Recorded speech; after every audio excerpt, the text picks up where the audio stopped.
Assalamu alaikum. Uh, वालेकुम अस्सलाम।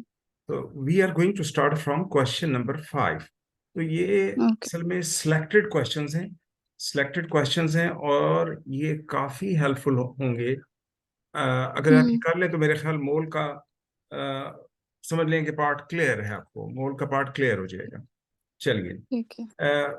It's five का 5 का जो ऑप्शन है, ये ए इज करेक्ट। हम्म। फिफ्थ ए। अच्छा, let's discuss why fifth A is correct. ये हम थोड़ा सा इसको फिफ्थ और इसकी ऑप्शन ए इज करेक्ट है। अच्छा, क्यों हम्म। करेक्ट है? Which has the same mass as 0.25 mole of copper atom. Hmm. आपसे कहते हैं कि कॉपर एटम है, इसके मोल हैं 0.25 और किसका मैस इसके बराबर होगा। अब ऑब्वियसली अगर आप कॉपर का मैस निकालेंगे तो आपको पता लगेगा ना कि इसका इतना मैस है। तो आप हम्म। इसमें फार्मूला इस्तेमाल करेंगे, number of moles is equal to mass in gram over A R. क्योंकि कॉपर एलिमेंट है इसलिए ए आर लिखेंगे। तो मोल्स हम्म। आपके हैं 0.025 is equal to mass you need to calculate. और ए आर हम्म। इसका 64 होता है। यानी if you look the periodic table it is 64। अब ये देखिए, अगर हम इसको क्रॉस मल्टीप्लाई करें, मैस को 1 से करें, हम्म। मैस आ जाएगा। और जब ठीक है। 64 को 0.25 से करें तो चूंकि मैंने पहले इसको कैलकुलेट कर लिया है तो ये आता है 16 ग्राम्स। हम्म। लेकिन आपने इसको चेक करना है, आपने इसको चेक करना है 16 ग्राम्स। ठीक है। अब हम देखेंगे किसका 16 ग्राम्स है। तो मैंने चूंकि बताया आंसर ए करेक्ट है। आंसर ए करेक्ट क्यों है? क्योंकि 0.5 मोल है आपके पास हम्म। ऑक्सीजन के, और मैस आपने ठीक। निकालना है। और एक जो हम्म। यहाँ पे ध्यान करना है, ऑक्सीजन ऑक्सीजन जो है आपका, ये ठीक। ये डाई एटॉमिक है, ध्यान करना है। डाई एटॉमिक का मतलब ठीक है। है O2 है। O2 है। ठीक। तो O2 का मतलब है 16 मल्टीप्लाई बाय 2, तो 32 हो जाएगा। हम्म। 32 हो जाएगा। तो अब उसी तरह इसको क्रॉस मल्टीप्लाई करें तो इसका मैस को 1 से करेंगे, मैस आ जाएगा। और 32 को हम्म। 0.5 से करेंगे, 16 ग्राम्स आ जाएगा। तो इस तरह ठीक है। से ये हमारा फिफ्थ क्वेश्चन हो जाता है। A option. बाकी आप जिसको ठीक। अगर आप कैलकुलेट करेंगे बाकियों को तो उसका 16 हम्म। ग्राम्स नहीं आएगा। Hmm. Question number 6। Question number 6 को क्वेश्चन 6। अच्छा, क्वेश्चन 6 इसकी ऑप्शन बी करेक्ट है। अच्छा, दे से बी। अच्छा, हम देखते हैं बी क्यों है। A compound Y is the only substance form when two volume of dry ammonia gas, two volume, two hmm. Volume. अब यहाँ पर पेपर पे भी हम उसका अपने लिए शॉर्टकट लिख लेते हैं कि जी, ताकि हमें बार बार देखना पड़े। तो टू वॉल्यूम ऑफ अमोनिया है, ड्राई अमोनिया है, मैंने टू वॉल्यूम NH3 लिख लिया। And gas react with 1 volume of dry carbon dioxide. और ये रिएक्ट कर रहा ठीक। है 1 वॉल्यूम कार्बन डाइऑक्साइड से। और हम्म। से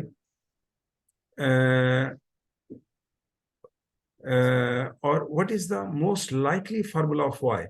और वाई बन रहा है, और ऊपर अगर आप इसकी स्टेटमेंट पढ़ें तो they say hmm. Compound Y is the only substance form. मतलब है एक ही चीज बनेगी इन दोनों के कॉम्बिनेशन से। अच्छा, अब एक चीज जो बड़ी इंपॉर्टेंट है यहाँ पे, ये जो गैस होते हैं इनका वॉल्यूम जो होता है, आप इसको अगर मोल्स में कन्वर्ट कर लें तो 24,000 से आपको डिवाइड करना पड़ेगा, तो मोल्स आ जाएंगे। और जब दोबारा आपने उसको वॉल्यूम में कन्वर्ट करना है तो फिर आप 24,000 से मल्टीप्लाई करेंगे। मतलब है अगर वॉल्यूम है तो 24,000 से डिवाइड करेंगे तो मोल्स आ जाएंगे, और मोल को दोबारा 24,000 से मल्टीप्लाई करें वॉल्यूम आ जाएगा। मतलब है 24,000 इसमें कांस्टेंट है। तो आप, क्योंकि ये ठीक है। एमसीक्यूज हैं, कौन सा आपने इसमें वर्किंग दिखानी है, तो सेव द टाइम हम इस टू वॉल्यूम को हम मोल ही कंसीडर कर लेते हैं। ठीक है। वॉल्यूम को मोल ही कंसीडर कर लेते हैं, क्योंकि हम्म 24,000 से डिवाइड करेंगे तो जो आंसर आएगा वो मोल आ जाएंगे। फिर दोबारा उसको अगर वॉल्यूम में कन्वर्ट करना है 24,000 से मल्टीप्लाई हम्म करना पड़ेगा। तो ये फार्मूला मतलब है, क्योंकि हमने यहाँ पे एक्सप्लेनेशन हमें जरूरत नहीं है, हमने तो आंसर की तरफ आना है। तो टू वॉल्यूम ठीक है। नाइट्रोजन का मतलब है, इसका मतलब है टू हम्म पार्ट इसमें, या टू मोल आप समझ लें, टू मोल आपके आ जाएंगे नाइट्रोजन, और हम्म टू वॉल्यूम NH3 में H के 6 मोल्स आ जाएंगे, हम्म क्योंकि 3 को 2 से मल्टीप्लाई करेंगे। और ठीक है। वन वॉल्यूम CO2 में, वन वॉल्यूम, वॉल्यूम को मैं कह रहा हूँ मोल की तरह कंसीडर कर लें, तो वन मोल आपके पास आ जाएगा कार्बन, या यूं समझ लें कि हम्म वन कार्बन है, यूं समझ लें आप। ऑक्सीजन के टू को हम्म वन से मल्टीप्लाई करेंगे तो टू आ जाएगा ऑक्सीजन। तो इसका मतलब है अब हमने इसमें फार्मूला वो तलाश करना है प्रोडक्ट में जिसमें नाइट्रोजन दो हो, H6 हो, कार्बन वन हो, और ऑक्सीजन दो हो। हम्म देखिए अब बी को जरा मैच करिए। एन हम्म दो हैं, एक एन ये है और एक एन ये, दो आ गए। H6 है, ठीक है। दो ये और चार ये, सिक्स आ गए। कार्बन एक है, हाँ। ऑक्सीजन दो है, तो ये it is fulfil the criteria.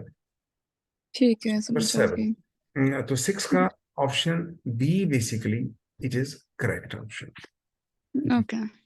उसके बाद आपके पास क्वेश्चन सेवन।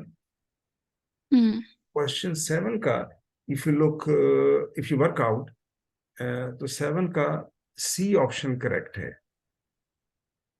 अब सी हम्म को हम देखते हैं करेक्ट कैसे है। वो कहते हैं कि MR ऑफ ऑक्सीजन, MR क्या होता है, मालिकुलर मैस, यानी मालिकुलर मैस जो ऑक्सीजन का है वो है 32, और MR ऑफ सल्फर का है, सल्फर है वो 256 है। MR होता है बेसिकली कोवेलेंट मॉलिक्यूल पे अप्लाई होता है, जो नॉन मेटल होती हम्म है। What is the formula of A molecule of sulphur? कहते हैं सल्फर का फार्मूला क्या होगा मॉलिक्यूल का। अब अ, इसको, अब हम रेफरेंसेस का तलाश करते हैं पीरियोडिक हम्म टेबल से। हम देखते हैं सल्फर का अगर वन एटम है, अगर एक एटम है, वन एटम सल्फर है, सल्फर है, हम्म तो if you look the periodic table, इसका मैस होता है 32। हम्म 32 होता है, यानी अगर पीरियोडिक टेबल आप देखें तो इसका मैस 32 होगा। एक एटम ठीक। सल्फर का जो रिलेटिव हम्म एटॉमिक मैस है वो है 32, और हमारे पास है टू। इसका अगर हमें नहीं पता कितने सल्फर के एटम है एक मॉलिक्यूल में, लेकिन हमें ये पता है कि एक सल्फर जब आएगा फॉर्मूले के अंदर तो वो 32 मैस कंट्रीब्यूट करेगा। तो अब हमें निकालने हैं कितने एटम हैं, कितना सल्फर है मॉलिक्यूल में, तो हम उसको एक्स कह देते हैं, उसको हम एक्स कह देते हैं। और इसका जो वो कहते हैं मैथ दिया हुआ है वो 256 दिया हुआ है। ये हम्म देखिए 256,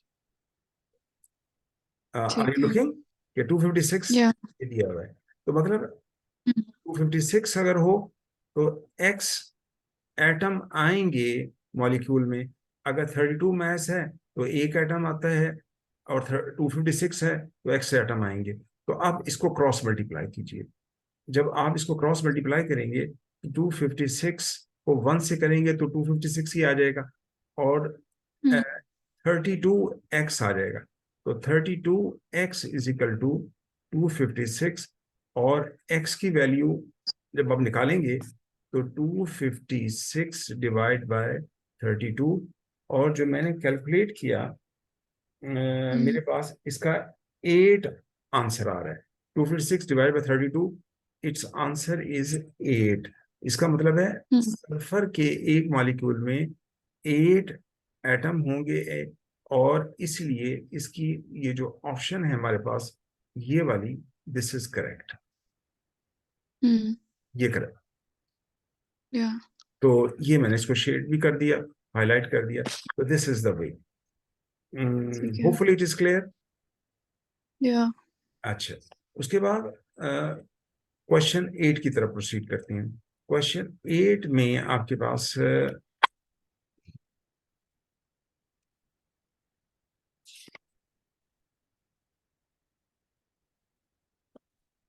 अच्छा, which contains the greatest mass of nitrogen। Nitrogen का सबसे ज्यादा मैस इसमें किसका होगा? तो क्वेश्चन नंबर 8 का जो मैंने वर्कआउट किया, मेरे पास 8 का सी ऑप्शन आया। तो क्वेश्चन नंबर 8, ये आपका 7 हो गया ये, और क्वेश्चन 8 इसका ऑप्शन सी इज करेक्ट। अच्छा, we look how C is correct. वो कहते हैं कि आपके पास which contain the greatest mass of nitrogen. अब आप सी में अगर चेक करें, 1.5 मोल आपके पास NH4 होल थ्राइस PO4। तो आप एक साइड पे फॉर्मूला लिख लें इसका, NH4 होल थ्राइस PO4, और दूसरे साइड पे नाइट्रोजन लिख लें। अच्छा, ठीक है। इसका रेफरेंस कोट करते हैं। आपको पता है इस पूरे एक फार्मूला यूनिट में, क्योंकि ये आपको पता है आयनिक कंपाउंड है, ये आप आयनिक कंपाउंड है। प्लीज थोड़ा सा वेट कीजिए। ठीक है। चलो ठीक है, इट्स ऑल राइट। अच्छा, अमोनियम फॉस्फेट, मतलब हम कहते हैं ये 1 मोल है, क्योंकि एक अमोनियम फॉस्फेट को हम टैकल नहीं कर सकते, ना ही हम उसको हैंडल कर सकते। हम कहते हैं 1 मोल, और 1 मोल जब उसका लेते हैं तो उसमें आते हैं 6.02 10⁻23 पार्टिकल आएंगे अमोनियम फॉस्फेट के। अब इतने ज्यादा तादाद में पार्टिकल जो हैं, इसको हम काउंट करने की जरूरत नहीं है। आप इसका MR कैलकुलेट कर दें, MR इसका कैलकुलेट कर लें, तो वो आपके पास 1 मोल के इक्वल आ जाएगा। तो 1 मोल में आपके पास आ जाते हैं नाइट्रोजन, NH4 होल थ्राइस है।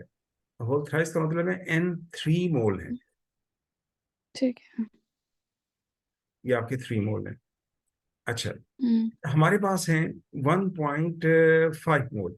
तो ये 1.5 मोल जब होंगे तो ये X होगा। अब आप क्रॉस मल्टीप्लाई कीजिए, तो 1.5 मल्टीप्लाई बाय 3, तो ये जो मैंने जब कैलकुलेट किया तो मेरे पास मोल्स आए,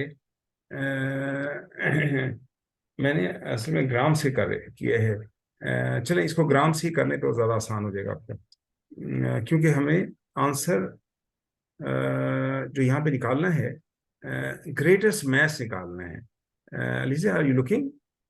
यस। ग्रेट मैथ, बजाय इसके कि हम 2 स्टेप में करें, इसको एक ही स्टेप में कर लेते हैं। हम मोल की जगह मैथ्स रख लेते हैं। मैं इसको इरेज कर देता हूँ ताकि आसान हो जाए, बजाय इसके कि लंबे चक्कर में पड़ने की जरूरत नहीं है। लीजिए, ये एक मोल जब इसके पूरा हम जब लेंगे, तो हमारे पास देखिए 3 मोल ऑफ नाइट्रोजन आ रहे हैं, आपको नजर आ रहे हैं। NH4 होल थ्राइस है, वो 3 तो हमने लिखना ही है, लेकिन हम 3 मोल ऑफ नाइट्रोजन को ग्राम्स में कन्वर्ट कर लें। तो आपको पता है कि एक नाइट्रोजन का मास होता है 14। तो ये हो जाएगा 14 मल्टीप्लाई बाय 3, तो ये हो जाएगा 43।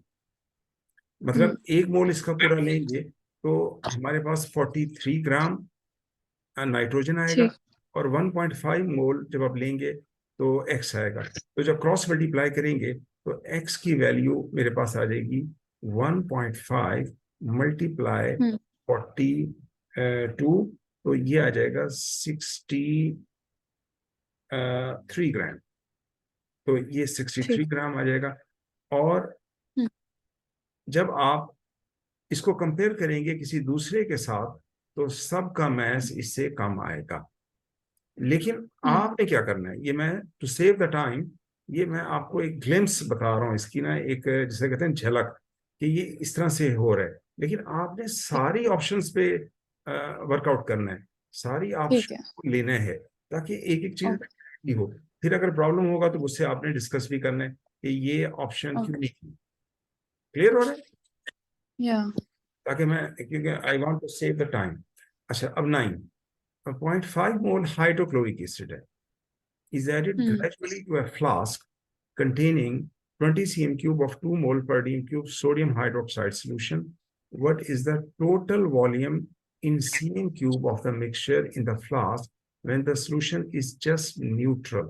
वो न्यूट्रल होगा। अच्छा, ये थोड़ा सा, अब इसमें एक टॉपिक हमने पढ़ा था सोल्यूशन कंसंट्रेशन, ये सोल्यूशन कंसंट्रेशन से भी रिलेट कर रहा है। अब इसको मैं क्वेश्चन 9, तो इसकी जो ऑप्शन है, जब मैंने वर्कआउट किया तो इसकी ऑप्शन मेरे पास डी आ रही थी, इसकी ऑप्शन मेरे पास डी आ रही थी। लेट्स हैव अ लुक कि व्हाई डी इज करेक्ट। और ये बड़ा अच्छा क्वेश्चन है, कंसंट्रेशन से रिलेट कर रहा है। अब देखिए हम इसको वर्कआउट करते हैं। सबसे पहले हमने इक्वेशन बिल्ड कर ली है। हाइड्रोक्लोरिक एसिड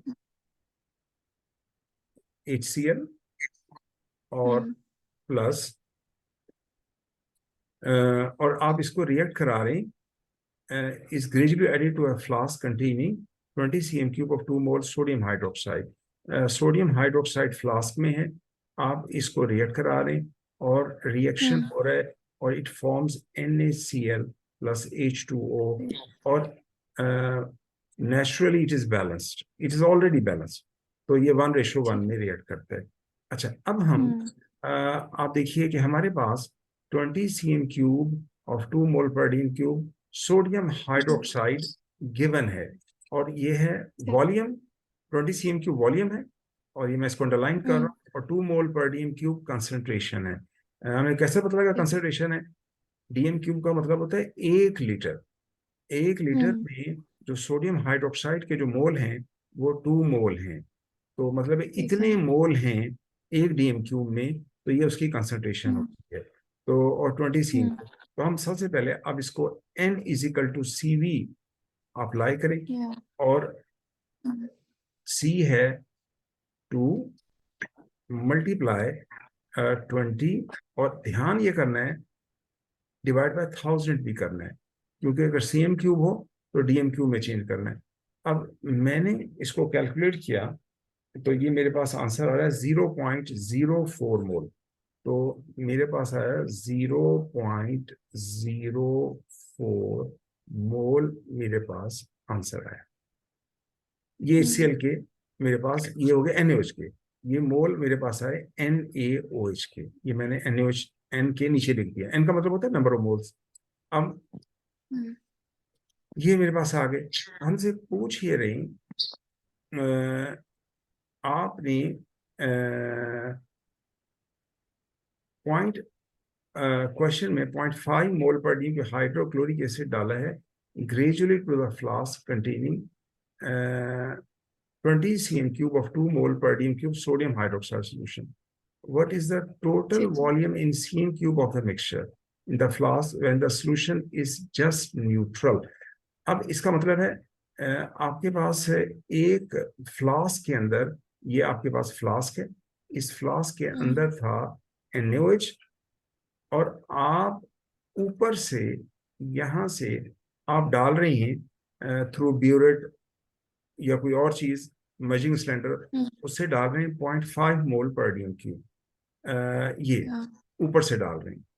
और आप देखिए मैंने इसको अंडरलाइन किया हाइड्रोक्लोरिक एसिड को, लेकिन इसका ना कंसंट्रेशन दी हुई है। कंसंट्रेशन का मतलब होता है मोल पर डीएम, 1 डीएम क्यूब में इतने मोल हैं, लेकिन वॉल्यूम नहीं दिया हुआ, वॉल्यूम नहीं दिया हुआ। अब हम इसका वॉल्यूम निकाल लेते हैं, क्योंकि 20 cm क्यूब, अब NaOH का तो वॉल्यूम हमें पता है, और हमने उसको इस्तेमाल करके मोल्स भी निकाल लिए। अब हम इसका थोड़ा सा HCl का वॉल्यूम नोट कर ले निकालते हैं। अच्छा, वो कैसे ठीक है। निकालेंगे? अगर आप इसको देखिए,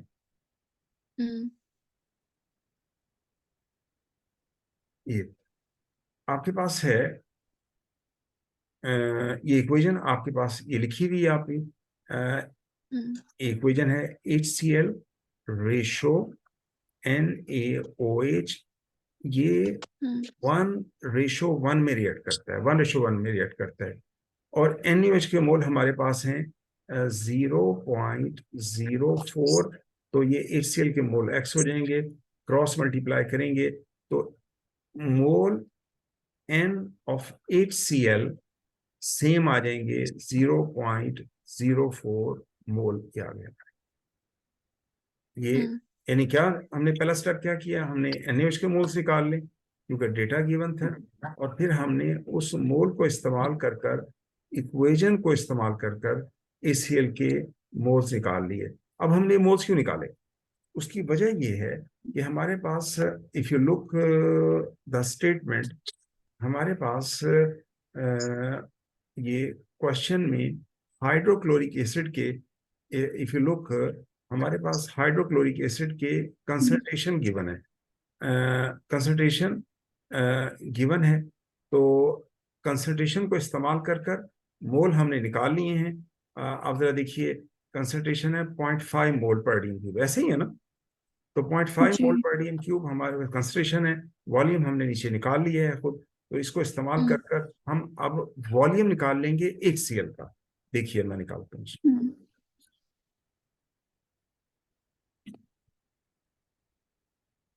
ये।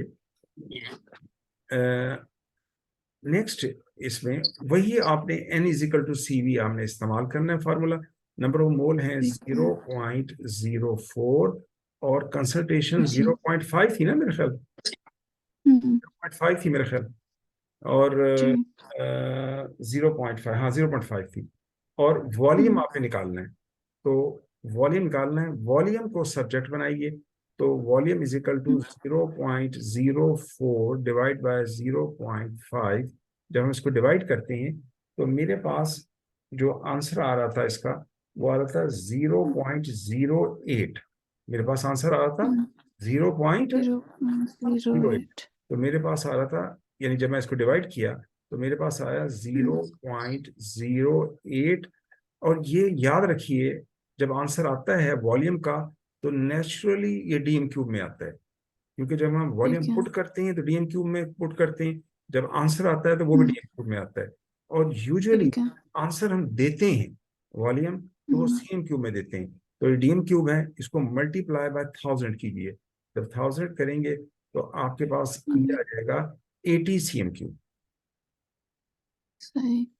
ये आ जाएगा 80 CM क्यूब। और क्या मतलब इसमें, इसमें दो रिएक्टेंट थे, एक था HCl, दूसरा NaOH।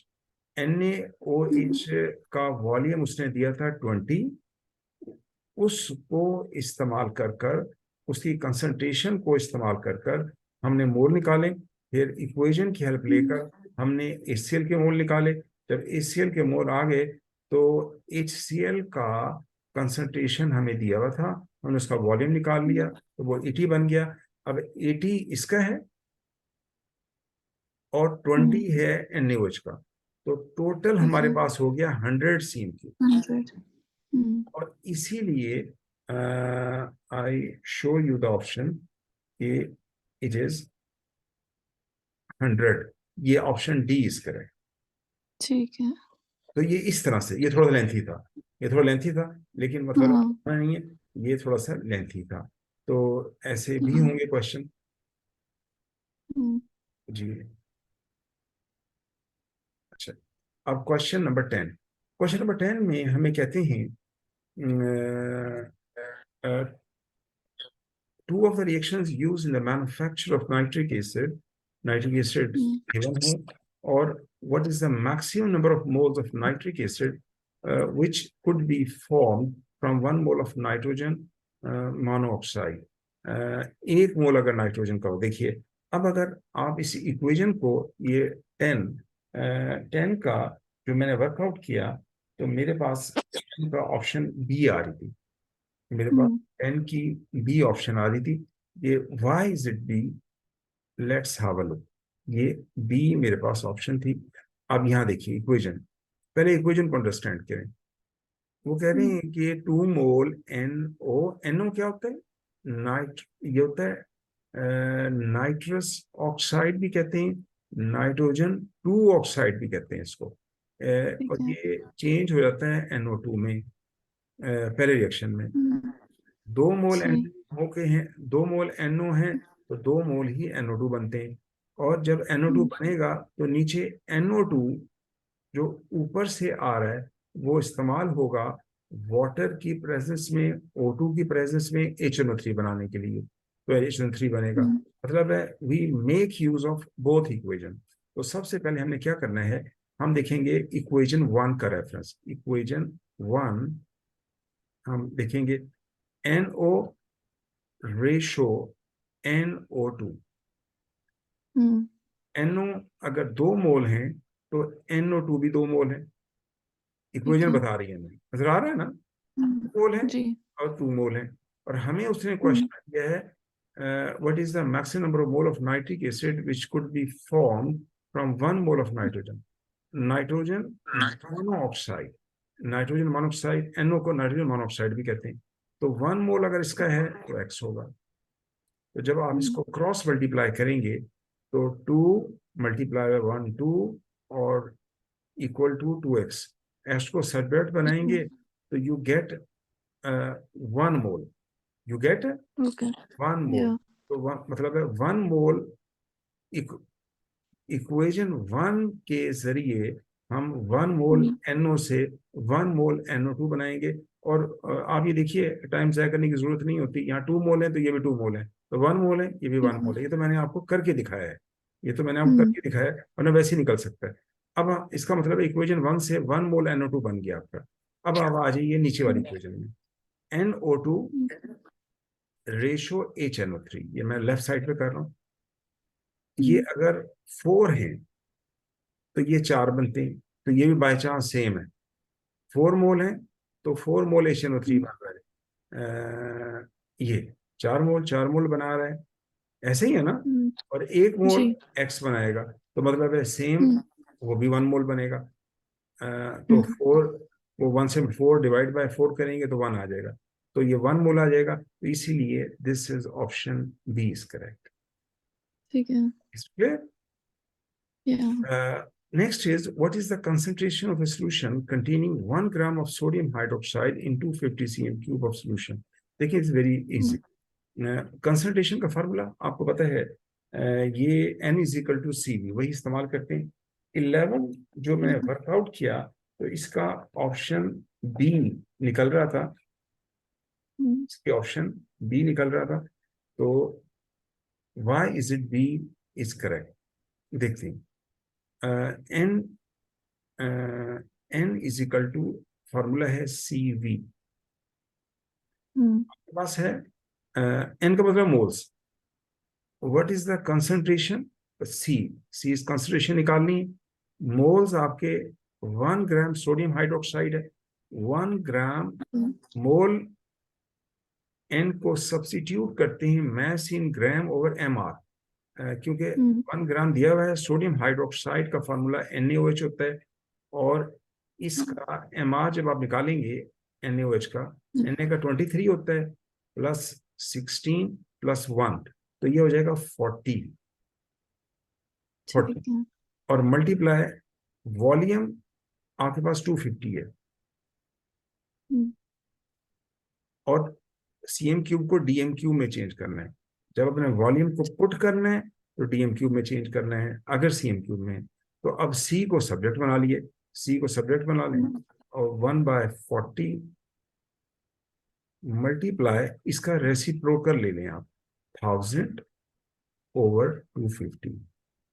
जब आप इसको ठीक है। सॉल्व करेंगे तो इसका 11 का, इसका ऑप्शन बी इज करेक्ट।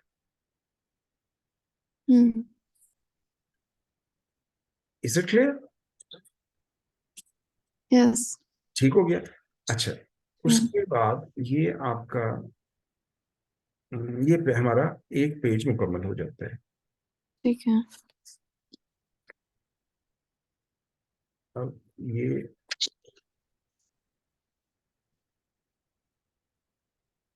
12